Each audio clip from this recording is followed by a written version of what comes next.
Welcome back to the Investor Professor podcast. This is Dr. Ryan Peckham, and this is episode 189. On today's episode, we say congratulations to the class of 2026. We'll talk about some of the froth that is in the market, and we will say farewell to Jerome Powell, the outgoing Fed chairman, and welcome in Kevin Warsh with the Fed, and talk about all things stock market on this episode of the Investor Professor. So as always, get your mind right and let's get to work.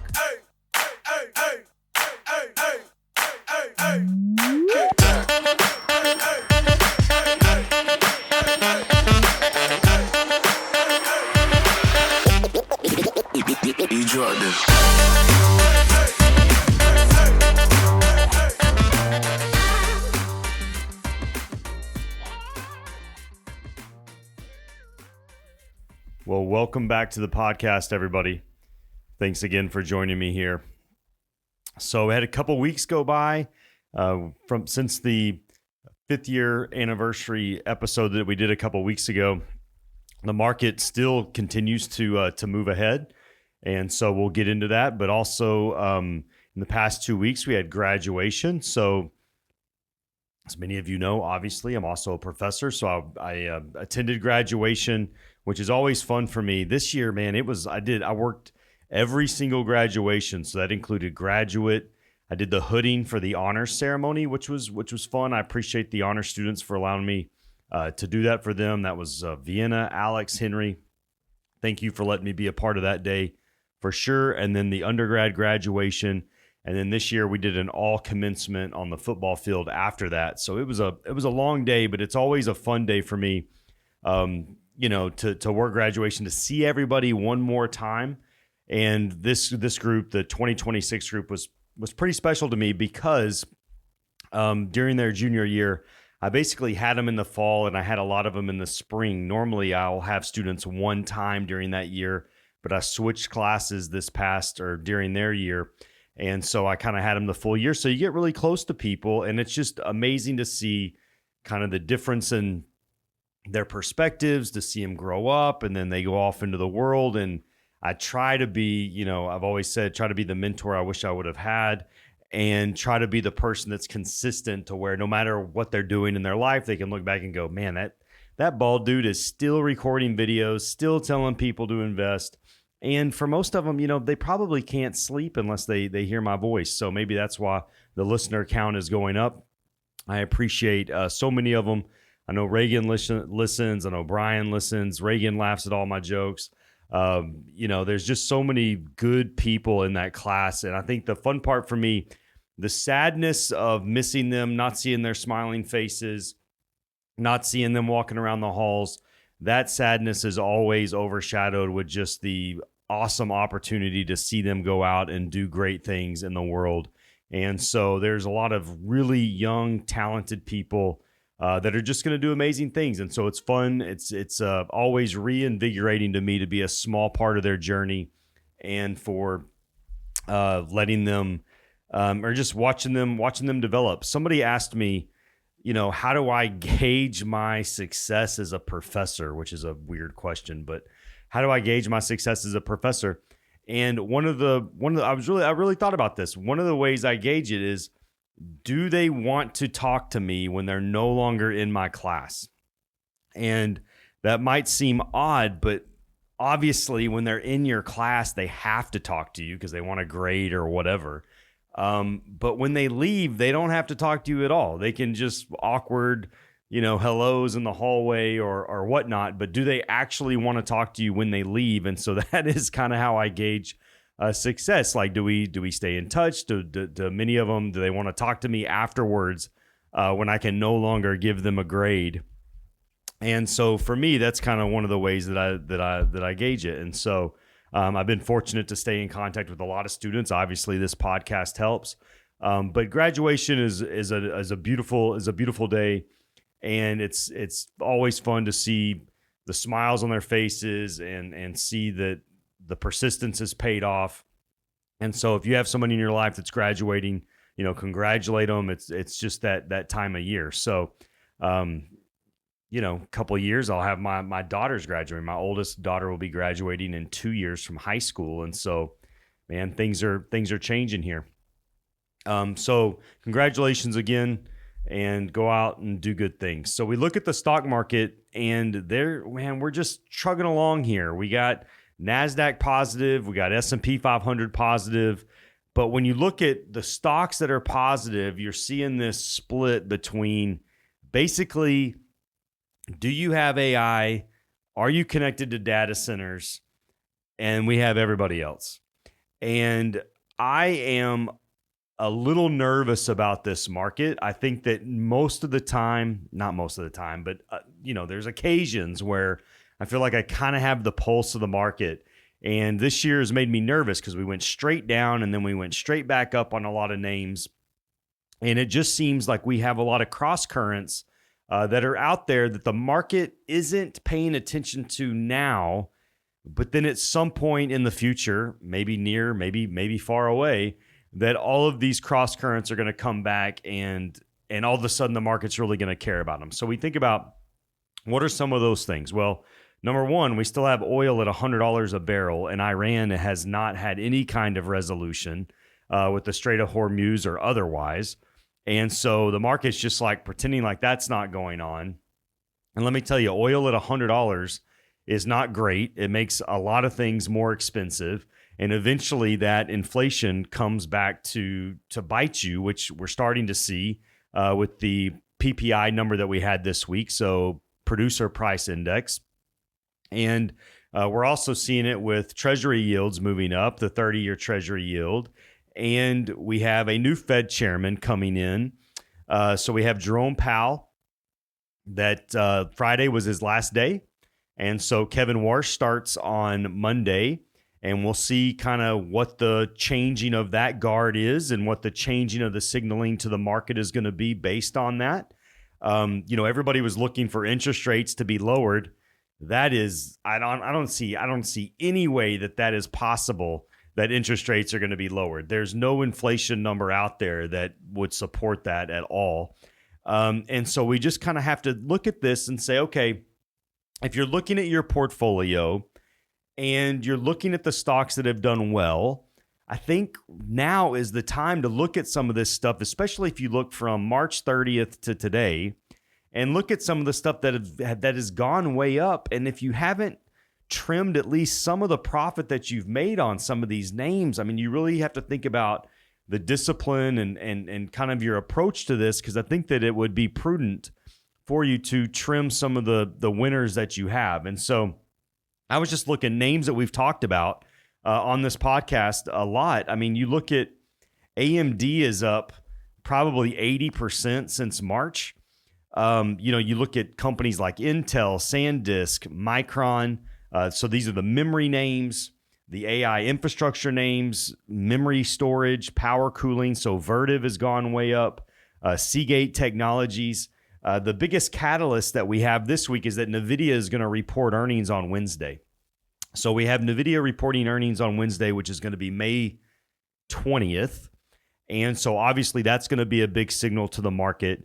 But when you look and you say, man, why are these numbers up so much? Well, we've been going through earnings season, or why are these stocks up so much? Well, the earnings estimates for these companies is obviously they've had tremendous earnings. They have had great earnings growth. The problem is that a lot of analysts and a lot of algorithms and all that, they compound this earnings growth into the future, and the stock market is bad about making assumptions. So it assumes that these companies' earnings are going to continue to grow at this level into the foreseeable future.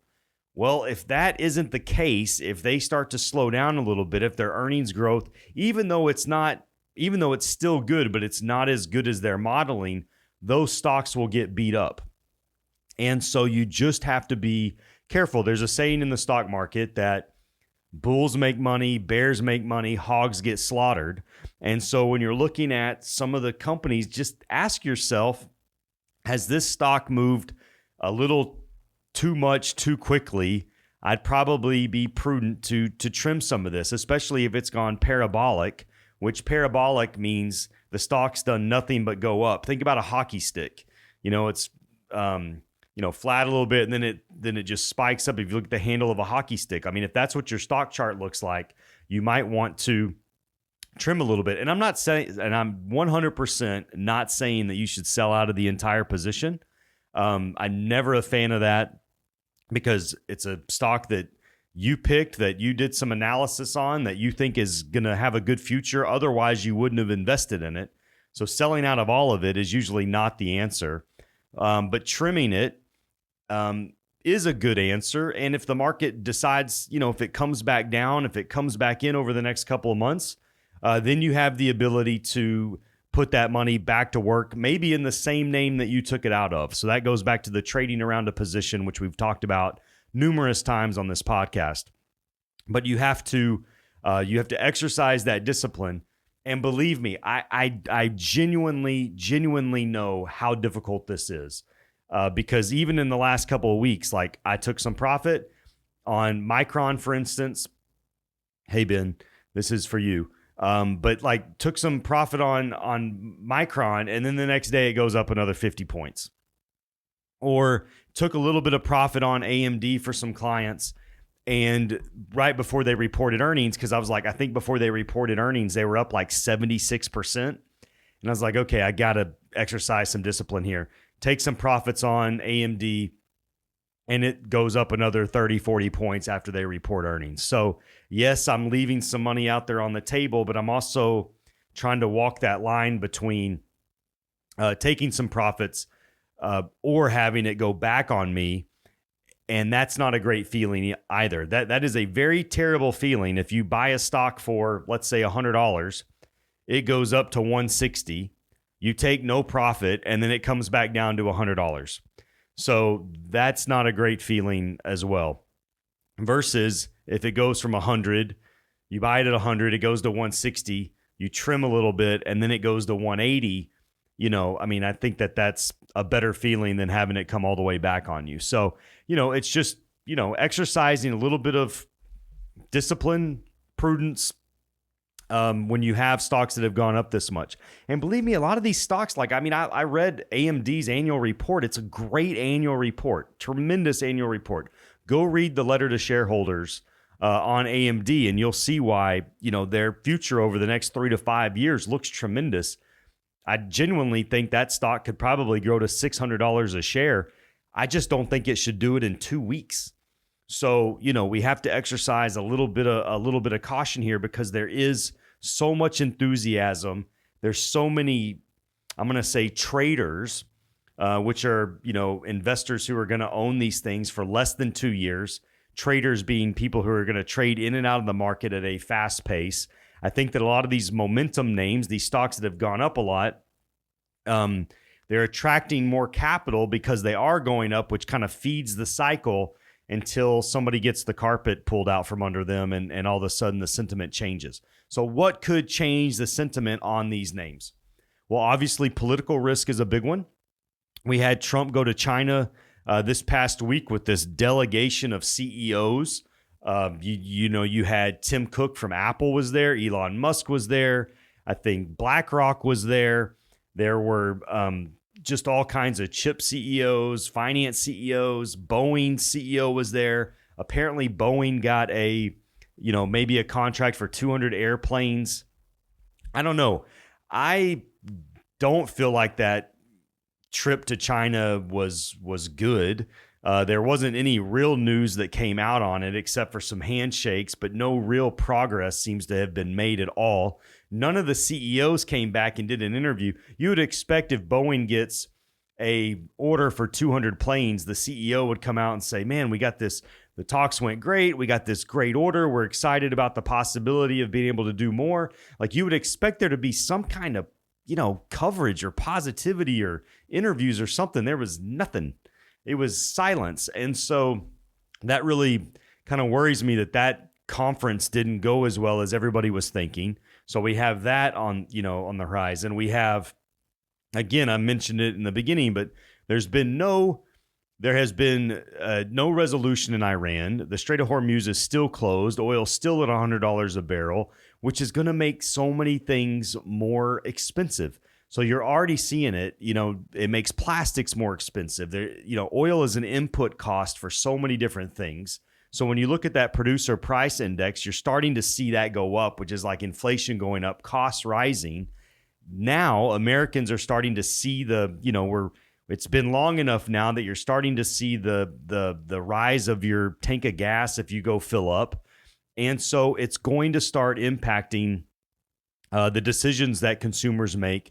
If it were to stay high, it's going to impact the summer travel. There's just so many things that it starts to impact that we're finally starting to see that. So that's going to be a worry.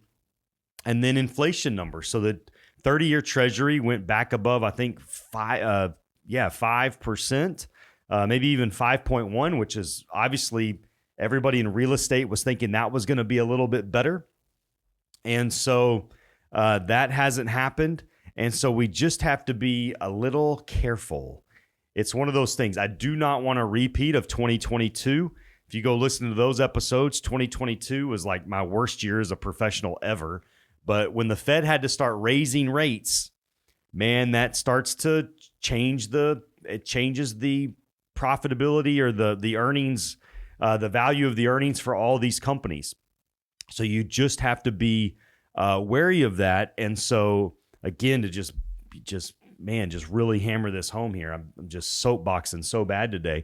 But again, if you have a lot of profits that you've made over the last 6 weeks in some of these names that have done nothing but go straight up, now's the time to maybe be, disciplined and pull some of that off the table. So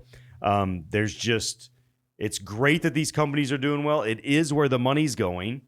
But again, we have to exercise a little bit of caution because at some point the market is going to care about all of these cross currents, and the market could start to look a lot more like it did in February than it did in April. So just some thoughts there.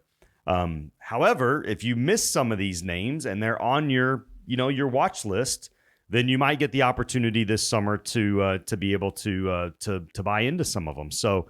But some of these valuations are looking a little stretched. And so if we had a couple weeks here where the market kind of digested some of those gains, I think it would be a good thing. And so it'd be interesting to see Kevin Warsh for the first time, what his first press conference is going to look like, what the kind of the tone that he's going to set for the Fed. That is also going to kind of give a lot of optics to the market and where it's going. So a lot of good things going on out there, but a lot of things that are maybe not so good that we don't have a clear view on how those are going to end. So we just have to exercise a little bit of caution. So as always, I hope this has been helpful for you. Don't mistake activity for achievement, and we will see you next time. Thanks, everybody.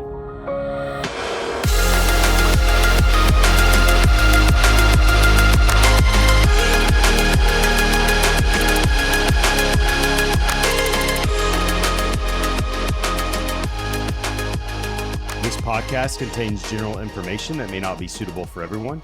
The information contained here should not be construed as personalized investment advice.